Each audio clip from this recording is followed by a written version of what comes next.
Did you know that you can automate your monthly reports in Power BI? Well, in this video, I'm going to go through a step-by-step guide on how you can create monthly reports from your Excel data and how you can future-proof it as well when new monthly data comes in. All of that and more, so stay tuned.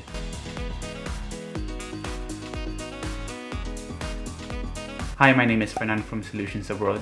If you're new here, please consider subscribing to keep up to date with all the videos that I upload in this channel. Let's say you get some monthly financial data and you were asked to develop some reports on a monthly basis. So every month you receive a new set of data and you create a brand new report based on this new set of data. Now this might take a couple of minutes or hours depending on how big your reports are. And having to do this type of activity every month adds up over time. But what if I told you that you can automate most of these processes using Power BI and get your data with a single click of a button? So I have some sample files here that we can go through together so I can show you step by step on how you can do it with yours. And make sure you stick to the very end, guys, because I want to demonstrate with you what happens when you get a new set of data with this report. Let's get started. So I have a couple of Excel files here with some basic columns like country, cost, or revenue. Now each file is a monthly data and they follow the same format because presumably we are getting this from the same source. So as you can see, they follow the same type of format. So things like the file names or the column headers, just with different numbers. So it's important that these file structures are the same for us to be able to automate this in Power BI. Typically for this kind of data, we'd prefer to connect Power BI directly to the source if it's from SAP or elsewhere. But in this case, let's just pretend that you don't have that kind of access or security clearance to be able to access that directly. So we're getting them from these Excel files instead. So we keep these files in the same folder called monthly reports. Let's bring them into Power BI. So what you want to do is select get data, hit more, look for folder and hit connect. Now let's look for our folder, monthly reports, and hit OK. Now Power BI will give you a preview of all the files in this folder. Since we have the same structure on all the files, let's hit combine and transform. It will then ask you to select which objects you want to bring into the report. For us, it doesn't really matter because all the files are in the same format. So just click Sheet 1 and press OK. This will open up the Power Query window. Now you'll see on the left-hand side, Power BI has created some parameters and functions for you. These are basically used to combine your data into one query. You can see the steps that they're used on under Applied Queries under our main query, monthly reports. You can ignore these queries for now and let's focus on our main report. Now, depending on your data structures, you might have to do a lot more transformations than I do right now. But for us, the only thing that I can see that we need to modify is the source name, which we want to use as a date column. For this column, we want to do two things. We want to remove the summary at the beginning and we want to remove the Excel extension at the end. Now you can do this in a number of ways.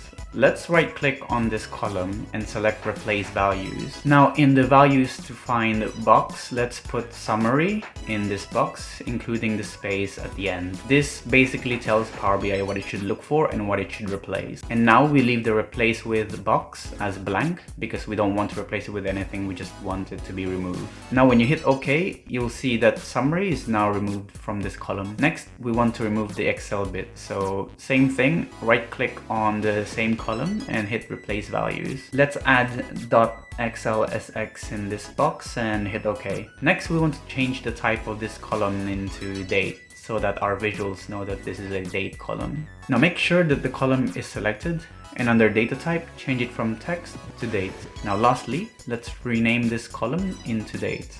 So double click on the column header and type date. Now that that's done, click close and apply. Now I'll make a simple report out of this data, but obviously this might be different for you depending on what kind of reports you're creating. We'll create a report based on the latest data that we have. Let's first create a bar chart of the countries against revenue so we can compare how our countries are doing against each other. Let's also bring in the cost so we can see how countries are doing against their revenues and costs. Now let's maybe bring a pie chart to see which countries are the biggest contributors for revenue. Now let's do the same thing for cost so that we can see which country has the highest cost. To do this, just copy and paste the revenue pie chart and replace the revenue under values into cost. Maybe I want to see this value in tabular form, so let's do that as well. Now let's copy and paste the bar charts, and under visualizations, select table. This transforms this visual into a table instead. Let's also add a filter to this page, so we can only see the current month's data. Now to do this, you want to drag the date column under filters on this page, and under basic filtering, select the date that you want to see, in this case March. Now you'll see that all the visuals in this page are only showing data for March. With this method, you have to make sure that you select the right month that you're looking at under this filters column. However, if you want to automate this bit so that Power BI is always showing you the current latest month, we can write a calculated column for this. It is a bit intimidating at first, but just follow me on this. First, let's move into data view.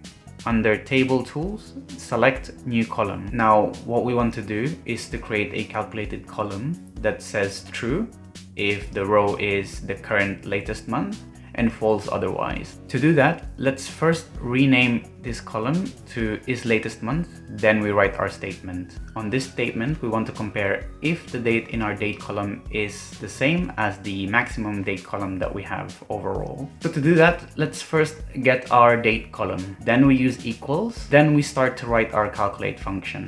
I'll explain what the calculate function does in another video, but basically it lets you calculate your data with some filter contexts in it. Now the calculate function needs an expression. So let's add a date in here wrapped with the max. Then it needs some filter context. So let's add the filter function here. Let's add an all function inside this and add a table name. We're basically saying, give me all the data in this table regardless of any filters applied. Let's then add another filter in this calculate function. Add the country column equals to another country column wrapped in earlier. Once you've done that, click enter and you should be able to see that the latest months are marked as true and the rest are false. Now, if this method was too complicated for you, don't worry, you can just use the basic filtering option that we did before. It just means that you need to adjust this every month to show the latest month. Now let's move back to the report view. Let's remove the filter that we applied earlier and drag in our column. Tick true and this should give you the numbers for the latest month. Last thing, let's add a title to this report so we know which month we're looking at. We're gonna need to create a measure for this, but don't worry, we'll try to keep it simple. Let's go to our data view and select new measure. Let's name our measure title and let's start writing our title.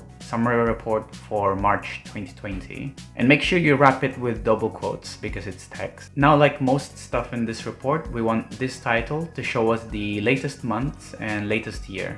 So let's do that. Now delete the March 2020 bit in this title and add an ampersand at the end of it. Type the month function and add the column date in there and wrap it under max. Now let's move to the report view and see how this looks like. Now select the card visual and tick the title measure we just created. As you can see, it shows a number instead of the month name. So let's fix that. Click on the title measure on the side and let's modify this on the formula bar again. Let's wrap our month function with format. Now the format function needs two values, the expression and the format. We've kind of done the first value, so let's just add a comma at the end of that and then let's type this for the format bit. Now this writes out the month and year based on the current month we're looking at. Since the latest date that we have in our folder is March, it's showing us March. But what if you get next month's data? Let's see this one in action. So I have created this data for April, which has entirely different numbers. So let's move this into our monthly folder. Now that it's there, let's hit refresh in our report. Now you'll see that the report has automatically adapted into April because it's the latest month in this folder. If we move to the data view, you'll see that the calculated column we created is latest month has recalculated. So it's showing April values as true, not March. And that's it for this video. In summary, we looked through how you can pull multiple Excel files into Power BI, how to transform your data and make it usable, and how you can make this into an automated report using calculated columns and measures. Please like this video if you found this useful. It really helps me grow out this channel and reach out to more people. Any questions or feedback, please leave them in the comment section box below. I want to keep improving the qualities of these videos. Finally, if you want to get in touch, I'm leaving my email address as well as my social media links in the description box below. Thanks guys for watching and I hope I see you again next time.